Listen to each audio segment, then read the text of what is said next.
الأنبياء والمرسلين وعلى آله وصحبه أجمعين رب اشرح لي صدري ويسر لي أمري واحلل عقدة من لساني يفقهوا قولي سبحانك لا علم لنا إلا ما علمتنا إنك أنت العليم الحكيم ولا حول ولا قوة إلا بالله العلي العظيم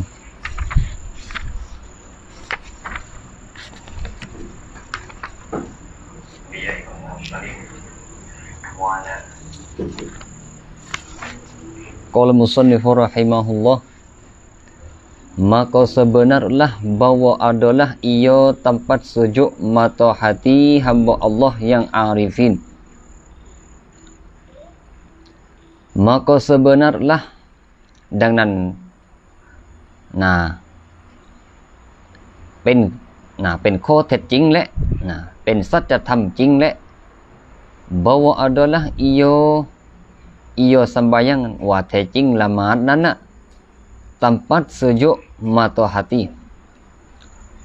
เป็นที่ทำให้หัวใจเรานั้นเย็นสงบ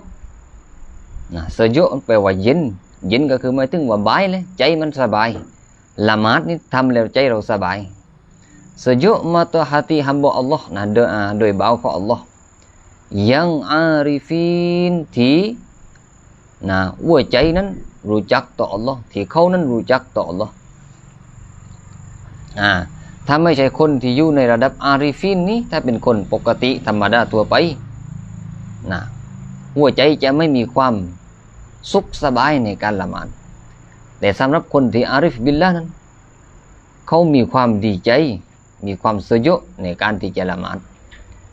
dan dengan dia และด้วยกับละหมาดนี้แหละ tetap mata hati hamba Allah จะทำให้หัวใจนั้นสงบนิ่ง sejuk mata สบายแล้ว tetap หัวใจก็มั่นคง อะไรล่ะคำว่าใจมั่นคงนั้น yaitu ibarat หมายถึง yaitu tetap mata hati นั้นหมายถึง ibarat daripada suka หมายถึงการดีใจ dan kesenangan และรู้สึกสบายดีใจและก็สบาย dan sempurna nikmat และก็สมบูรณ์ nikmat dan lazah และก็ความอร่อย yang hasil padanya ที่เกิดขึ้นในละหมาดนี่ความยิ่งใหญ่ของการละหมาดสำหรับคนที่อาริฟสำหรับคนที่ใจอยู่กับอัลลอฮ์สำหรับคนที่เพ่งเล็งคนที่รู้จักอัลลอฮ์จริงคนที่มองทุกสิ่งทุกอย่างทะลุไปยังอัลลอฮ์ถ้าหากว่าเขาทำอะไรก็แล้วแต่นั้นคืออร่อยหมดเหมือนคนที่เล่นนั่งเล่นภาพยนตร์นั่นแหละในตอนที่ละครนั้นไม่ใช่ของจริงหรอกแต่ว่าสามารถทำให้หัวใจของเรานั้นคล้อยตามไปได้ในตอนเศร้าเราเศร้าไปกันในตอนที่สนุกเราก็สนุกไปกันนั่นคนที่อะไรคนที่อาริฟแต่อาริฟในเรื่องของดุนยาส่วนอาริฟในเรื่องของอามันอิบาดัตนั้นคือหมายถึงว่าเห็นอิบาดัตแล้วร้อยหมดเป็นเนียมัตเป็นลัซซะห์เป็น kesenangan sejak mata hati sejuk mata hati tetap mata hati sehingga muwafakat จนกระทั่งว่าเขารู้สึกสอดคล้องกับความต้องการจนกระทั่งว่าทำจนกระทั่งว่ามีความสอดคล้องกับความต้องการของตัวเองคือหมายถึงว่าอัลลอฮ์บัญญัติใช้ให้ละหมาดพร้อมกับหัวใจของเราที่ประสงค์ที่จะละหมาด dan berjinak-jinak dengan diri hamba และก็คุ้นเคยมีความเคยชินด้วยตัวของเบาเอง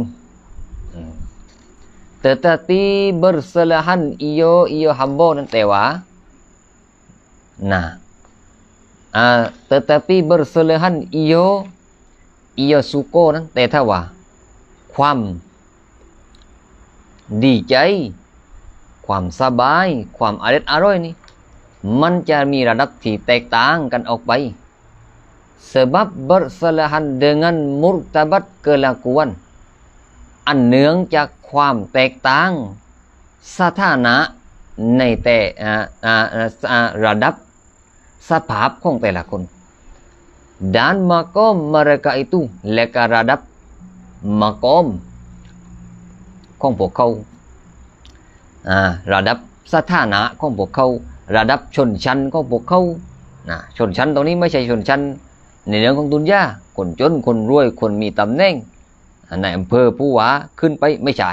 แต่เป็นสถานะระดับคนที่อามันอิบาดัตต่อ Allah dengan sekiro-kiro makrifat nyo hamba ด้วยขนาดตามความ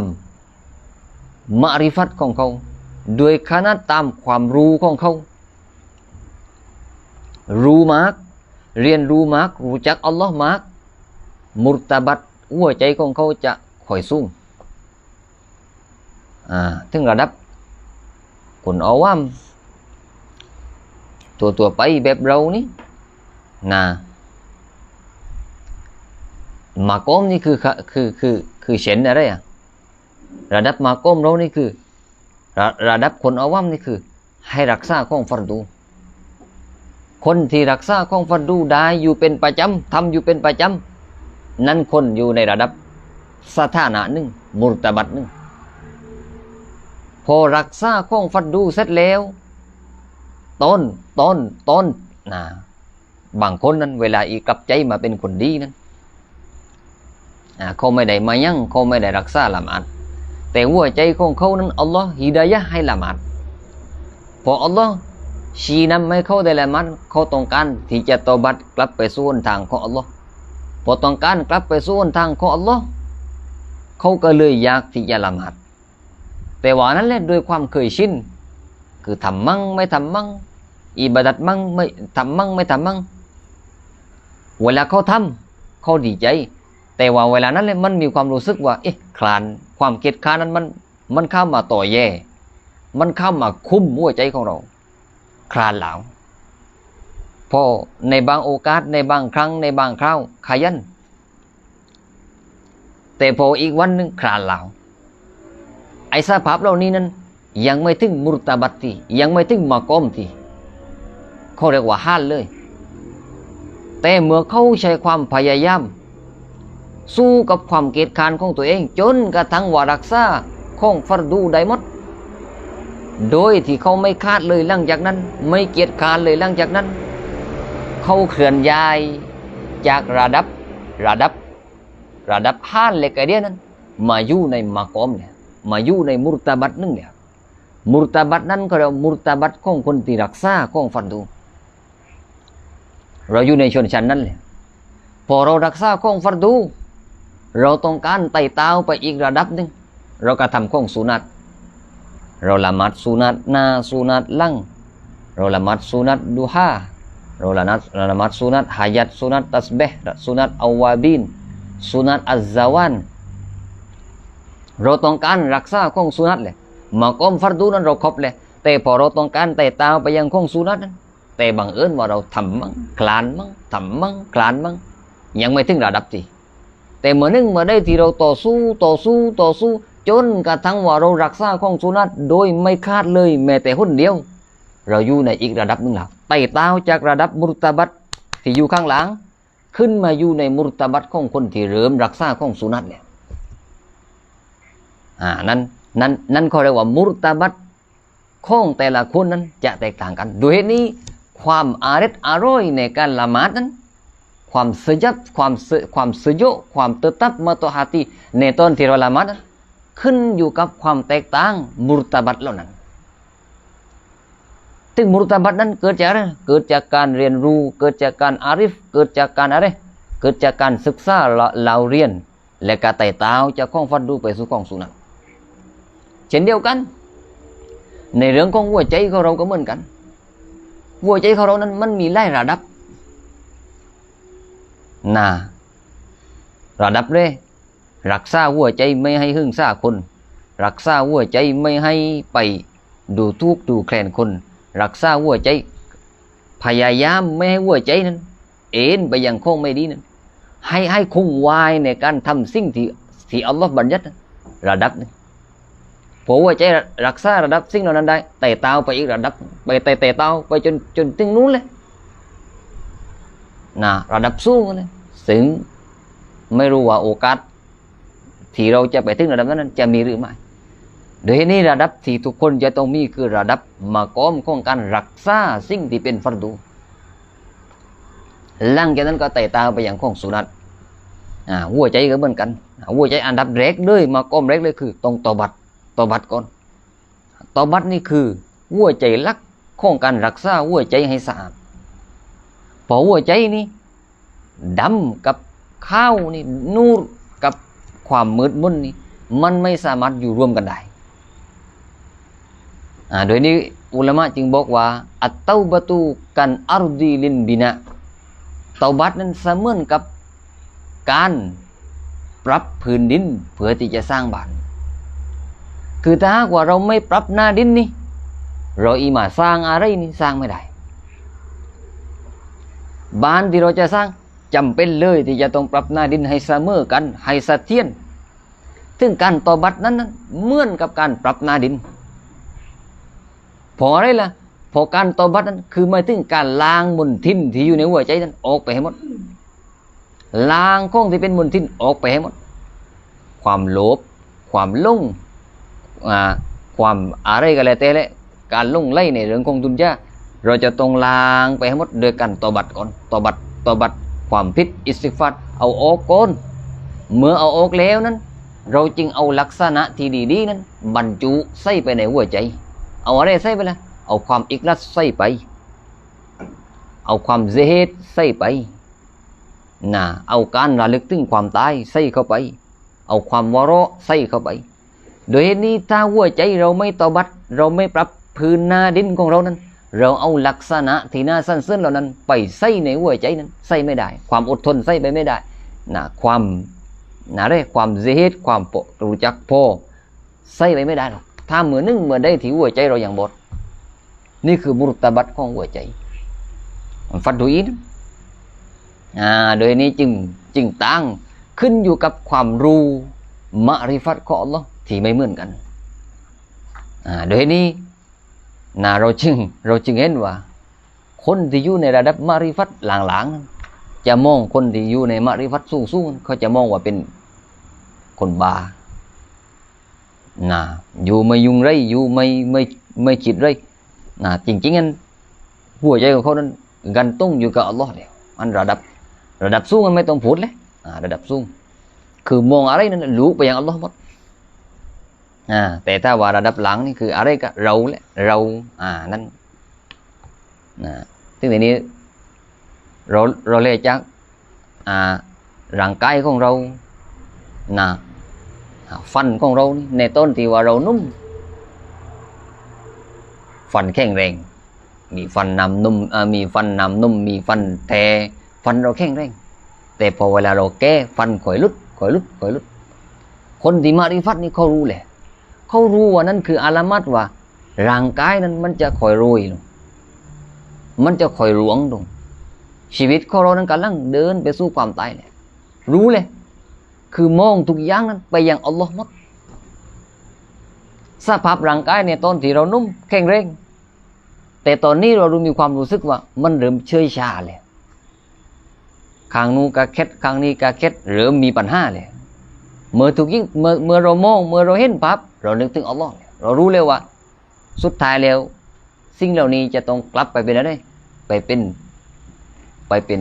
ทุ่งทุลีไปเป็นอาหารของนอนมองทะลุไปยังอัลลอฮ์ซุบฮานะฮูวะตะอาลากลับไปยังอัลลอฮ์หมดriwayat daripada Hasan radhiyallahu anhu bahwasanya Nabi sallallahu alaihi wasallam Nabi bersabda กล่าวว่าอุปมาsembahyang 5 waktu itu เปรียบการละหมาด5 เวลานั้น seumpama sungai yang deras เสมือนกับคลองที่ไหลน้ำในคลองที่ไหล pada pintu seorang kamu ไหลอยู่หน้าประตูบ้านของพวกท่าน lagi banyak airnya air sungai อีกทางน้ำนั้นมีมาก Memandi ia seorang คนหนึ่งจากผู้ฐานนั้นได้ทำการอาบน้ำ padanya pada sungai ในคลองนั้นอาบ tiap-tiap hari 5 kali ในแต่ละวันนั้นอาบถึง5 ครั้งน้ำไหลอยู่หน้าบ้านเราลงไปอาบทุกวันวันละ5 ครั้ง maka apa yang tinggal atasnya atas seorang แล้วอะไรกันเล่า apa อะไรกันเล่า yang tinggal atasnya ที่จะยังคงเหลืออยู่ daripada keratnya seorang จากขี้ใครของพวกเขาแล้วอะไรล่ะมันจะคงเหลือจากขี้ใครของพวกเขาในเมื่อพวกท่านอาบทุกวันวันละ5 เวลานี่ตรงนี้ตรงการที่จะสอนว่าละหมาดนั้นล้างความผิดที่ตัวเรา yakni bahwasanya 5 waktu itu แท้จริงละหมาด5 เวลานั้น menyucikan จะรักษา daripada segala จะชำระ daripada segala dosa seorang จากบาปของบ่าวคนหนึ่ง tiada tinggal satu dosa จะไม่เหลือบาปแม้แต่อย่างเดียว melainkan diampun เว้นแต่อัลลอฮ์อภัยหมด akan dia akan dosa กับบาปนั้น melainkan dosa yang besar เว้นแต่บาปใหญ่ maka berkehendak ia dosa yang besar นั้น ดังนั้นบาปใหญ่นั้นจำเป็นจะต้องอะไรจะต้อง kepada tobat จะต้อง tobat บาปใหญ่นั้นต้อง tobat นะทำไม tobat มนุษย์แต่อุลามะบอกว่าถ้าหากว่าคนหนึ่งได้ไปทำฮัจญ์หรืออุมเราะห์นี่บาปของเขาจะลดหมดถึงแม้ว่าเป็นบาปใหญ่นั้นถ้าไปทำฮัจญ์อุมเราะห์นั้นแต่ถ้าไม่ไปนั้นอุลามะส่วนหนึ่งให้ทัศนะว่าถ้าไปทำฮัจญ์อุมเราะห์นี่บาปใหญ่บาปเล็กลดหมด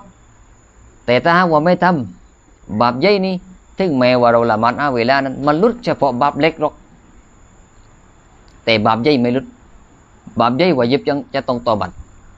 เพื่อหยุดการกระทำเสียใจจากการกระทำและตั้งใจว่าจะไม่กลับไปทำเนี่ยนี่เงื่อนไขของมันอันตอบัดนั่นแหละนบีจึงสอนให้เราตอบัดทุกวันอัสตัฆฟิรุลลอฮ์นะซิมตอบัดทุกวันเพราะบางทีความผิดที่เกิดขึ้นกับเราไม่ใช่รู้ว่าเราทำผิดอะไรมั่งเราคิดทำอะไรมั่งที่มันเป็นความผิดพลาดที่อัลลอฮ์ไม่เห็นด้วยนั้นแต่เป็นความเห็นด้วยของเราแต่อัลลอฮ์ไม่เห็นด้วยเราไม่รู้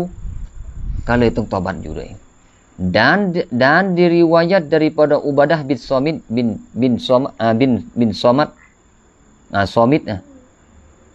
รายงานจากท่านอุบาดะห์กล่าวว่าsabda Nabi sallallahu alaihi wasallam Nabi wa 5 waktu iniละหมาด5 เวลานี่di fardu Allah akan segala hamba ถูกกำหนดให้กับบ่าว maka barang siapa mendatangkan ใครก็ตามที่ปฏิบัติ dengan dia dengan sembahyang 5 waktu นั้น sempurna yang sempurna dan tiada dikurangkan haknya hak 5 waktu และไม่ทำให้บกพร่องละหมาดไม่ทำให้บกพร่องสิทธิ์ของละหมาดสิทธิของละหมาดเช่นอะไรว่าต้องรักษาต้องทำให้นั้นให้ถูกต้องทำให้นี้ถูกต้องรักษารุกุนต้องรักษาชารัตสุนัตอับอาดสุนัตไฮอะสิทธิ์ของมันนั้นเราอย่าไปทำให้มันบกพร่องyang mengurang akan dia ที่ทำให้ละหมาดบกพร่องเราไม่ทำให้บกพร่องใครก็ตามที่รักษาละหมาดสมบูรณ์ไม่ทำให้บกพร่องในสิทธิ์ของการละหมาดadalah baginya มีให้กับเขามีให้กับบ่าวนั้น pada Allah สำหรับอัลลอฮ์นั้นyanji มีคำสัญญาของอัลลอฮ์สัญญาว่าอย่างไรล่ะ bahwa memasukkan dia kan hamba ว่าจะพาบ่าวนั้นเข้าke dalam syurga ไปสู่สวงสวรรค์ dan barang siapa meninggalkan dia ใครที่ทิ้งการละหมาด dan meringankan dia และทำเบาความกับการละหมาดทำเบาความ dengan haknya hak sembahyang โดยสิทธิ์ของการละหมาดไม่รักษารุกุนไม่รักษาสยารัต tiada baginya ไม่มีให้กับเขา barang siapa นั้น pada Allah สำหรับอัลลอฮ์นั้นตะอาลา itu janji ไม่มีคำสัญญาว่าจะให้สวรรค์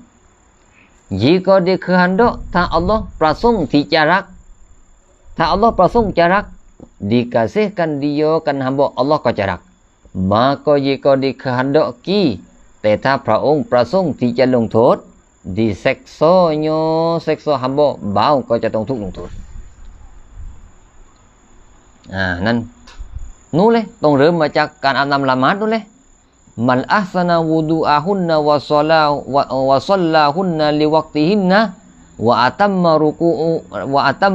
กูอาหุนนะวะคุชูอาหุนนะกานะละหูอัลลอฮิอัฮดุนอัยยัฆฟิรละหูAllahจะapaให้ Dan lagi sabda Nabi sallallahu alaihi wasallam bahwa seorang laki-laki Nabi กล่าวอีกว่าแท้จริงชายคนหนึ่ง sungguhnya ia sembahyang kau thamkan lamat dan kesalahannya และความผิดของเขานั้น dihantarkan di atas kepalanya kepala seorang ความผิดนั้นมีอยู่บนเนื้อวัวของเขาคือความผิดมีอยู่ที่ตัวของเขาชายคนหนึ่งละหมาดและก็มีความผิดอยู่ที่ตัว maka tiap-tiap sujud ทุกครั้งที่เขาสุญูด gugur kesalahannya ความผิดจะลุดจะร่วง kesalahannya kesalahan seorang laki จะร่วงเลยความผิด hingga habis จนกระทั่งหมด dan gugur segala kesalahan และบรรดาและก็จะร่วงบรรดาความผิดทั้งหมดจะร่วงหมดเลยเวลาเราสุญูดทีนั้นความผิดก็จะร่วงทีนึงเวลาเราเกาะทีนึงความผิดก็จะร่วงลงไปทีนึงตรงนี้คือตรงการซ่อนว่าละหมาดนั้นจะรักษาเราจากความผิดพลาดซึ่งเขาบอกแล้วว่าแต่ถ้าหากว่ามายังแล้วแต่เรายังฝ่าฝืนคำสั่งของอัลลอฮ์มายังแล้วแต่หัวใจยังปรปักษ์กับอัลลอฮ์ Subhanahu wa Taala มายังแต่ไม่พอใจกับอัลลอฮ์มายังและก็ฝ่าฝืนคำสั่งของอัลลอฮ์ทำทุกอย่างครบหมดแล้วแต่ใจยังไม่สะอาดแล้วในองค์การที่อัลลอฮ์บอกว่าอินนัสศอลาตที่อัลลอฮ์บอกว่าละหมาดนั้นจะยับยั้งจากความชั่วนั้นอัลลอฮ์บอกว่าละหมาดนั้นจะยับยั้งจากความชั่วคือละหมาดจะรักษาเรานั้นไม่ให้ไปทำความชั่วและทำไมเรายังฝ่าฝืนคำสั่งของอัลลอฮ์และทำให้เราละหมาดแล้วใจเรายังไม่เข้าหาอัลลอฮ์อุลามะเขาจึงให้คำตอบว่าแสดงว่าละหมาดที่เราทำอยู่นั้นไม่รู้ว่าอัลลอฮ์รับไหมแสดงว่าละหมาดที่เราทำอยู่นั้นไม่รู้ว่าพระองค์เห็นคุณค่าไหมมันต้องมีอะไรที่บกพร่องอย่างแน่นอนถึงแม้ว่าเราจะรักษาครบ5 เวลาก็ตามโดยนี้ต้องเรียนรู้ Ketahui olehmu hei orang yang berkehendak kemenangan พึงทราบเถิดคนที่ต้องการความโชคดีหรือชัยชนะในวันอาคิเราะห์ฐานทั้งหลายจงทราบเถิดจงทราบอะไรจงทราบ setengah daripada orang yang muhafiz พึงสังวรไว้เถิดว่าส่วนหนึ่งจากคนที่มุฮาฟิซอะไรมุฮาฟิซ yakni memelihara akan bagi sembahyang ส่วนหนึ่งจากคนที่รักษาการละหมาดนั้น dan yang mendirikan dia kan sembahyang และปฏิบัติการละหมาดนั้นพึงสังวรไว้เถิดว่าส่วนหนึ่งจากพวกเขาเหล่านั้นhendaklah ia setengah daripada orang yang muhafiz dan yang mendirikan dia จะต้องรู้ไว้เถิดว่าเขาเหล่านั้นจำเป็น memelihara akan segala syaratnya sembahyang ว่าจะต้องรักษาเงื่อนไขของการละหมาดแสดงว่าตรงนี้เชคดาวุดกำลังเข้าสู่เรื่องของกฎเกณฑ์ของการละหมาดเลยนี่เข้าซึ่งฟิกเลยทีนี้จะต้องรักษาชารัตก่อนรุกูนมาทีหลังพูดถึงชารัตก่อนชารัตนี้ถ้าหากว่าเราไปชารัตนั้นเป็นข้องจำเป็นคือพูดง่ายว่าถ้าไม่มีชารัตนั้นละหมาดใช้ไม่ได้แต่เราจะไม่ลงรายละเอียดชารัตมันจะมีอยู่2ชารัตวาญิบละหมาดและก็ชารัตทำให้ซอการละหมาดอะไรเราไม่พูดถึงเราทำความเข้าใจคำว่าชารัตก่อนชารัตคือถ้าไม่มีนี่ไม่ซอเช่นถ้าหากว่าเราจะละหมาด หากว่าเราไม่อาบน้ำละหมาดนั้นละหมาดใช้ไม่ได้แสดงว่าชะรัตนั้นเป็นของจำเป็นเพียงแต่ว่าที่เขาเรียกมันว่าชะรัตนั้นเพราะมันเกิดก่อนจากการละหมาดส่วนรุกูนนั้น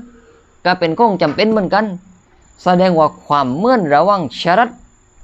และรุกูนนั้นความเหมือนตรงไหนเหมือนตรงที่ว่าถ้าหากว่าไม่มีมันนี่ละหมาดใช้ไม่ได้แต่ความแตกต่างในการเรียกชะรัตกับรุกูนนี่ต่างตรงที่ว่าชะรัตเกิดก่อนละหมาด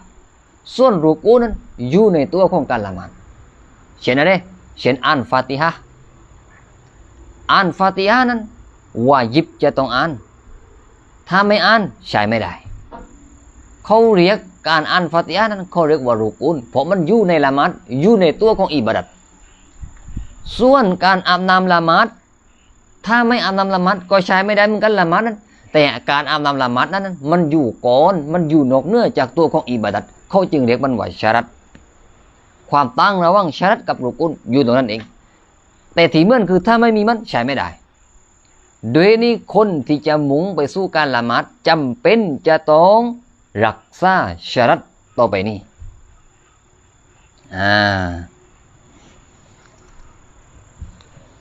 maka adalah syarat sembahyang itu 9 perkara ดังนั้นเงื่อนไขของการละหมาดนั้นจึงแบ่งออกเป็น9ประการอันนี้แหละเดี๋ยวเรารู้ถ้าไม่มี9ประการนี้เราไปมายังไม่ได้นะ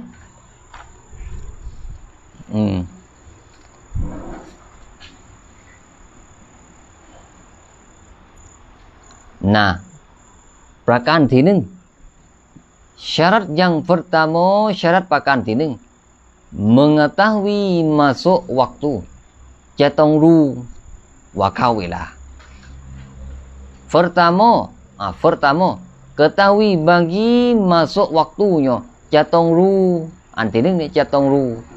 bagi masuk waktunya waktu sembahyang จะต้องรู้ว่าเข้าเวลา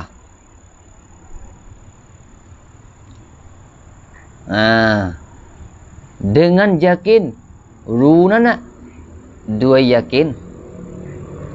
atau zon หรือค่อนข้างมั่นใจเลยดีรู้ว่าเข้าเวลานั้นด้วยการ yakin 100% หรือค่อนข้างมั่นใจแสดงว่าถ้าหากว่าเราละหมาดโดยที่ไม่รู้เวลานั้นถือว่าใช้ไม่ได้รู้แบบยากินนี่รู้แบบไหนเช่นเราไปมองดวงอาทิตย์เขาบอกว่าเมื่อได้ที่ตัวของดวงอาทิตย์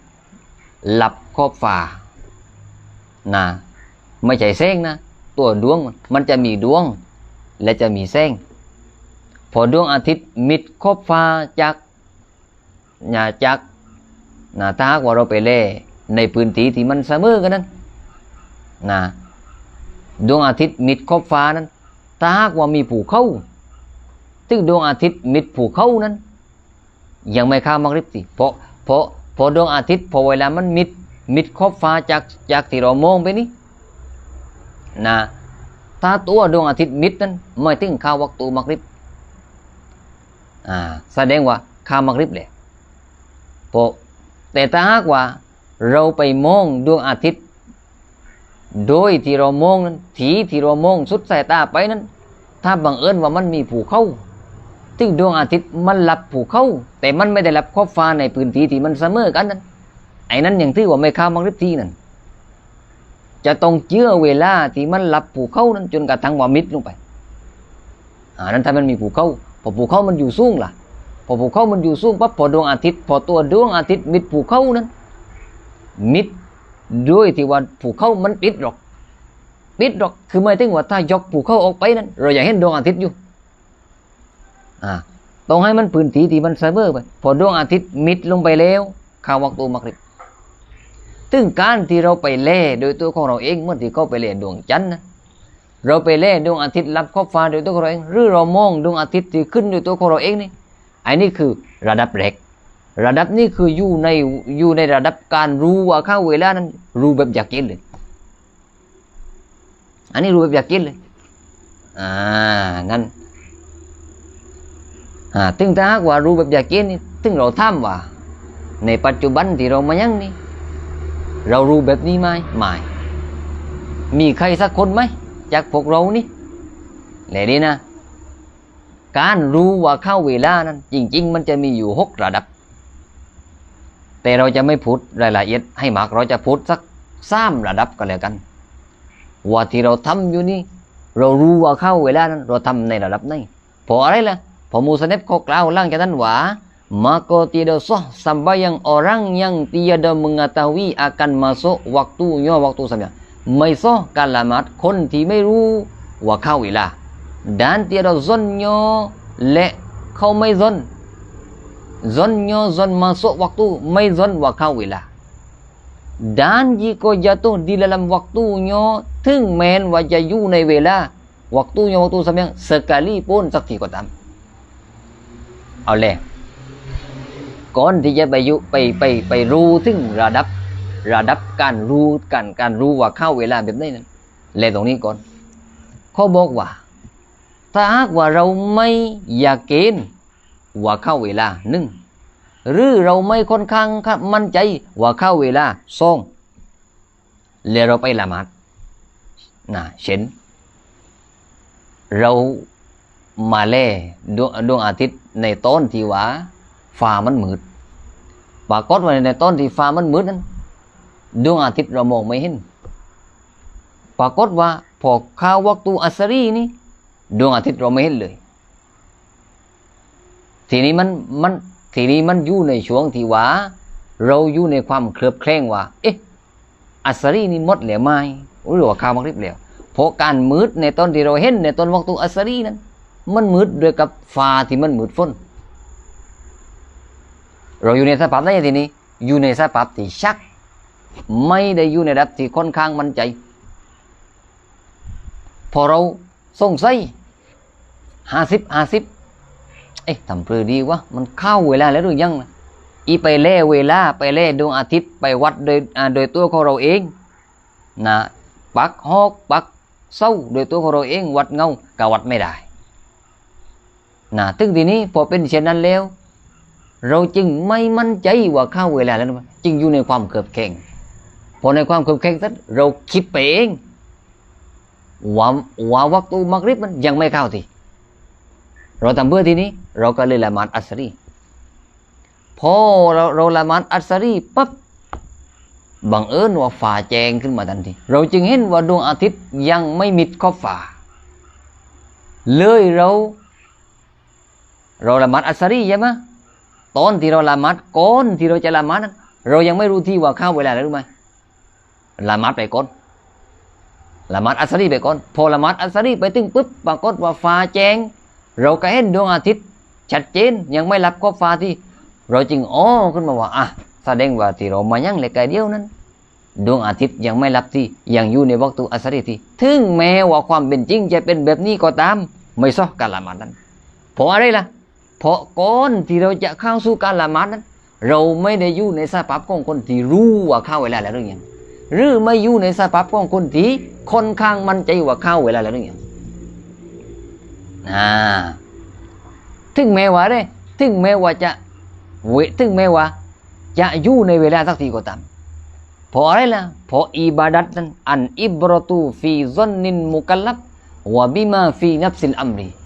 อิบาดัตนี่ในหมวดของอิบาดัตนั้นเขาจะคิดระดับความเข้าใจของเราและก็คิดความเป็นจริงคิดอย่างถึงถ้าว่าเราไม่รู้ว่าเข้าเวลาแต่ถึงแม้ว่าตรงต่อความเป็นจริงไม่หรือว่าเรารู้ว่าเข้าเวลาแต่ว่าเวลาเราไปมายังนั้นบังเอิญว่าเวลาที่เรามายังนั้นไม่ได้อยู่ในเวลาจริงเช่นเราอยากเกณฑ์100%ว่าเข้าวักตุอัสรีเลยอยากเกณฑ์เลยแสดงว่าทำได้เลย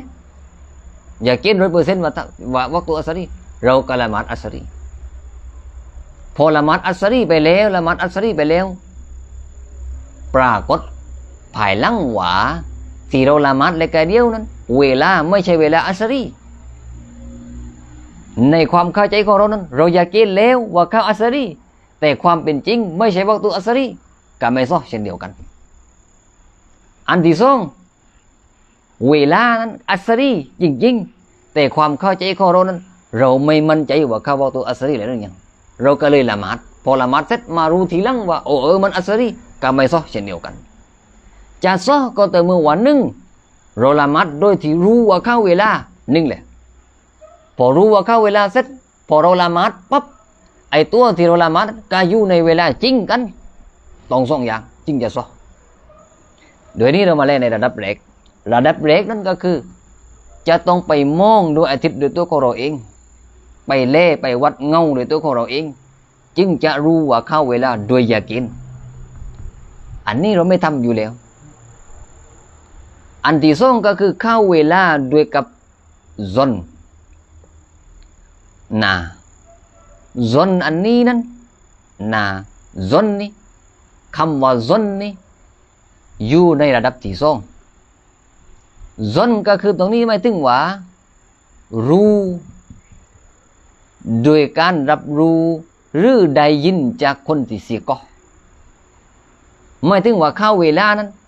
รู้โดยกับคนที่เชื่อถือได้ที่มีความยุติธรรมเขามาบอกเราเช่นอะไรเช่นรู้โดยการอาซันเวลาเขาบังปั๊บคนที่อาซันนั้นต้องเป็นคนที่อาเดนนะต้องเป็นคนที่เชื่อถือได้ถ้าคนฟาซิกคนชั่วไปอาซันนั้นยึดถือเวลาไม่ได้ต้องเป็นคนที่อาเดนจริงๆคนที่อาเดนคนที่เชื่อถือได้ไม่ใช่คนฟาซิกไม่ใช่คนชั่วทำการอาซันเราจึงรู้ว่าเข้าเวลาแล้วนี่คือระดับที่สองเราจึงละหมาดเพราะรู้โดยการอาซันของใครของคนที่อาเดนของคนที่เชื่อถือได้นี่คือระดับที่สองอาจจะคนอาเดนนั้นคนที่ดีๆนั้นคนที่ไม่ใช่ฟาซิกคนที่เชื่อถือได้นั้นอาจจะมาบอกเราก็ได้ว่าเข้าเวลาแล้วเว้ยเราก็เชื่อเขาก็ละหมาดได้หรือเขาอาซันคนที่สี่ก็เขาอาซันเราก็ฟังจากคำอาซันเราก็ละหมาดได้นี่คือระดับที่สองระดับที่สามก็คือรู้ด้วยอะไรด้วยกับเวลานาฬิกาหรือปฏิทินที่ผ่านการอะไรที่ผ่านการพิจารณา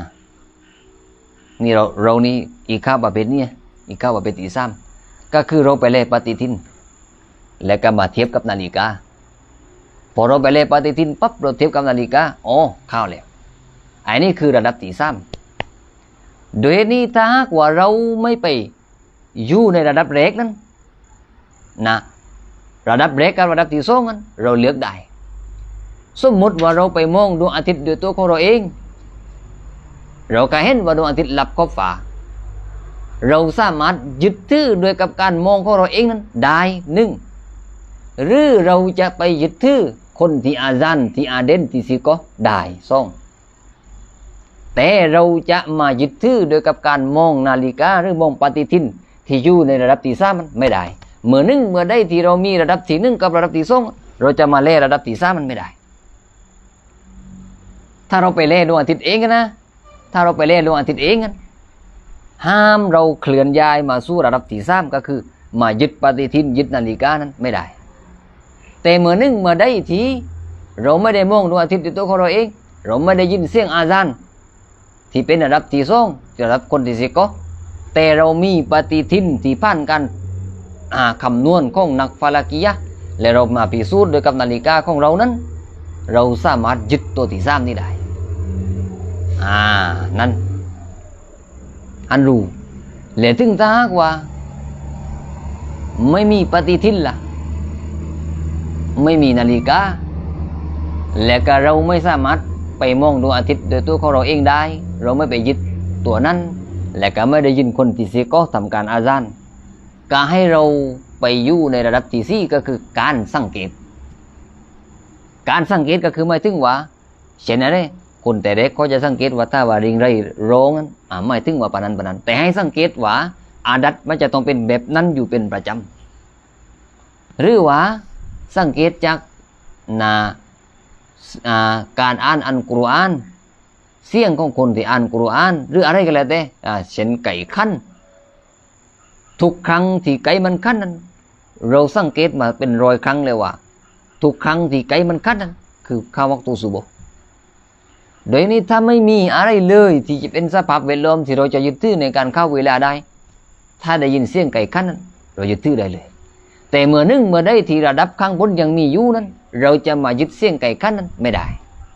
ถ้ามีปฏิทินที่เราสามารถเล่ได้หรือว่ามีคนที่สิก็ทำการอาซานนั้นซึ่งเรามายึดเสียงไก่ขั้นที่มันขั้นอยู่ประจำในตอนที่เข้าเวลาเรามายึดตัวนี้ไม่ได้ไม่ซ้อโดยนี้ถ้าว่าเขาอาซานพอเขาอาซานแล้วปั๊บเรารู้แล้วว่าเข้าเวลารู้โดยการอาซานของคนที่สิก็แล้วก็มาได้ยินไก่ขั้นกันแต่เรานั้นไม่ยึดเสียงคนที่อาซานคนที่สิก็ที่อาซานนั้นเราไม่ยึดแต่เรามายึดเสียงไก่ที่มันขั้นที่เข้าเวลาแล้วนั้นไม่ซ้อ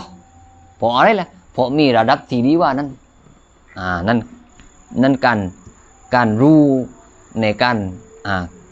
ทำความรู้จักในการเข้าเวลามันจะมีถึง6 ระดับนั้นไม่ง่ายไม่ง่ายเพราะฉะนั้นต้องแลตรงนั้นเลยบางคนนี่มายังใบก้นข้าวไม่ข้าวค่อยว่ากันมายังใบก้นข้าวเหลือไม้พอไม่มั่นใจว่าข้าวเหลือไม้นั้นมายังไปเลยผมมายังไปถึงปุ๊บบอกกดผมมาเลยปฏิทินทีหลังมาเลยนาฬิกาทีหลังที่เรามายังเลยก็เดียวมันอยู่ในเวลาเลยสรุปว่าที่มายังมานั้นใช้ไม่ได้ไม่ซ้อว่ายิบที่จะต้องละหมาดไหมนั่นแต่ถ้าหากว่าหมดเวลาแล้วหรือไม่นั้นกรณีนึงล่ะอันนี้กรณีที่ว่าเข้าเวลาแล้วไหมแต่ถ้าเป็นกรณีที่เวลามันหมดแล้วไหมคือเรารู้แล้วว่าเข้าเวลาแต่เราอยู่ในความเครือบแคลงว่าเช่นเรานี่ไม่ได้มายังอัสรีทีถึงทีนี้เราลากอัสรีจนกระทั่งว่าไปถึงมักริบลากยาวพอเสร็จแล้วว่าอัสรีหมดเวลาเลยไหมไม่ใช่สงสัยว่าอัสรีนั้นเข้าเวลาเลยไหมนะแต่สงสัยว่าอัสรีนั้นหมดเวลาเลยไหมไม่ต้องไปเลอะไรทั้งสิ้นว่ายิบจะต้องรีบละหมาดในเวลานั้นเลยนั่นกรณีที่ว่ามันหมดหรือไม่หมดแต่กรณีที่เข้าหรือไม่เข้ามักริบเข้าเลยไหมว่าเคปเลยเรากันดิมายังไปก้อนนะผมมายังไปก้อนเสร็จมารู้ทีหลังข้าวแล้วที่มายังเลยก็เดียวไอ้นั้นไม่ซ้อแต่นี่กรณีที่ว่ามันหมดแล้วไหมนี่ว่ายิบต้องมายังไปเลยไม่ต้องไปพาวงเรื่องอื่นไม่ต้องไปเล่นู่นไม่ต้องไปเล่นาฬิกาไม่ต้องไปตรวจสอบนู่นไม่ต้องไปตรวจสอบนี่ไม่แล้ว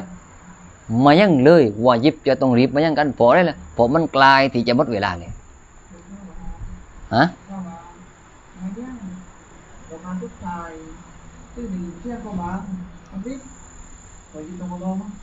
ไม่มายังมันจะต้องเป็นกอดอโดยอัตโนมัติถ้าหากว่าเรามายังอัสรีถ้าเรามายังอัสรีนี่เสร็จพอเรามายังอัสรีไปเสร็จมายังไปได้3 รอกาต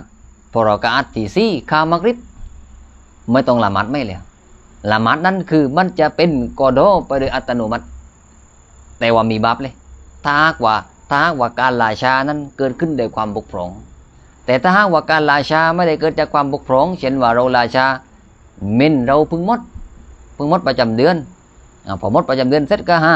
เราก็อาบน้ำเลยพอเราอาบน้ำเสร็จเราก็มายังพอมายังเสร็จได้สัก1 รอกาตหรือได้สัก2 รอกาตหรือได้สัก3 รอกาตเสร็จละหมาดออกนอกเวลานั้นอุลามะส่วนหนึ่งบอกว่าละหมาดนั้นส่วนหนึ่งเป็นกอดอแต่บางส่วนว่าละหมาดนั้นไม่ได้เป็นกอดอเป็นละหมาดธรรมดานี่แหละพอบางส่วนบอกว่าถ้าว่าเราละหมาดไปได้1 รอกาตแล้วถึงแม้ว่ามันจะออกนอกเวลานั้นก็ยังเรียกว่าเป็นละหมาดที่อยู่ในเวลาถามแต่ว่ามีบาปคือตั้งตรงที่ว่าเรียกมันว่ากอดอหรือเรียกมันว่าอาดะเรียกมันว่าเป็นละหมาดในเวลาหรือเรียกว่าเป็นละหมาดนอกเวลา แต่ในกรณีที่บาปนั้นกรณีบาปนู้นถ้าหากว่าออกนอกเวลาถึงแม้ว่าการให้สลามสักทีก็ตามมันไอ้นั้นบาปอยู่แล้วเช่นเราไม่ยังอัสซารีไม่ยังบดได้4 รอกาตไม่ต้องไม่ยังไม่เลยนะไม่ต้องไม่ยังไม่เลยพอเราไม่ยัง4 รอกาตพอทำตาอีให้สลามเขาบังอัลลอฮฺบัดอัลลอฮฺบัดเราก็ให้สลามอัสสลามุอะลัยกุมไม่ยังนั้นเรียกไม่ยังปกตินี่แหละนะเรียกไม่ยังปกติไม่ยังในเวลาปกติแต่ว่ามีบาปพออะไรล่ะพอเราเอาส่วนหนึ่งออกนอกละหมาดแต่ถ้าหากว่าเรามายังไม่ทันได้1 รอกาตพอตักบีอัลลอฮฺอักบัรเข้าบังพอดีพอเข้าบังพอดีเราอย่าหยุดนะมายังต่อไปเลยแต่มายังนั้นจะไม่เรียกว่ามายังในเวลาแต่เขาเรียกมายังนั้นว่าเป็นกอโดชื่อมันนั้นจะเปลี่ยนชื่อจากอาดานั้นชื่อจะเปลี่ยนเป็นกอโดโดยอัตโนมัติโดยตัวของมันเองถึงแม้ว่าตอนที่เราเนียดเราไม่ได้เนียดกอโดก็ตามแต่ละมัดมันพิ้นไปเป็นกอโดโดยอัตโนมัติเลย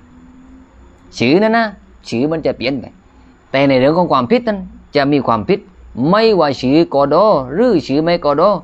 ถ้าละหมาดออกนอกเวลาแม้แต่เสี้ยวเดียวนั้นถือว่ามีความผิดด้วยนี้ก็บอกว่าถ้าหากว่าเราละหมาดอัสซารีนี่ถึงมันกลายที่จะหมดเวลานะถ้าเราสงสัยว่ามันกลายที่จะหมดเวลานะเวลาเราอาบน้ำสมัยนั้นฮารามที่เราจะไปทำข้องสุนัตให้จำกัดเฉพาะข้องที่ฟัดดูตอนอาบน้ำละหมาดนะตอนอาบน้ำละหมาดเราอิมาล้างมือที่เป็นสุนัตบนปากสุดน้ำคาจมูกและก็ล้าง3 ครั้งโดยที่เราอยากกินว่าตัวเดียวถ้าหากว่าเราลักถ้าเราทำ3 ครั้งหรือว่าเราทำกล้องสุนัตเวลาเราไปมายังมันยกนอกเวลาเหม็นตัวเดียวนั้นกะไม่อนุญาตให้เราทำกล้องสุนัตในตอนที่อาบน้ำละหมาดให้ทำเฉพาะกล้องวาญิบก็คือล้างหน้าล้างแขน1 ทีล้างแขน1 ทีเช็ดศีรษะล้างเท้าแล้วก็ไปมายังเลยสู่กล้องสุนัตไม่อนุญาตให้ทำเลยกรณีที่เวลานั้นมันกลายที่จะหมดเลยนั่นไม่สรุปว่าตอนนั้นไม่ต้องไปกอโด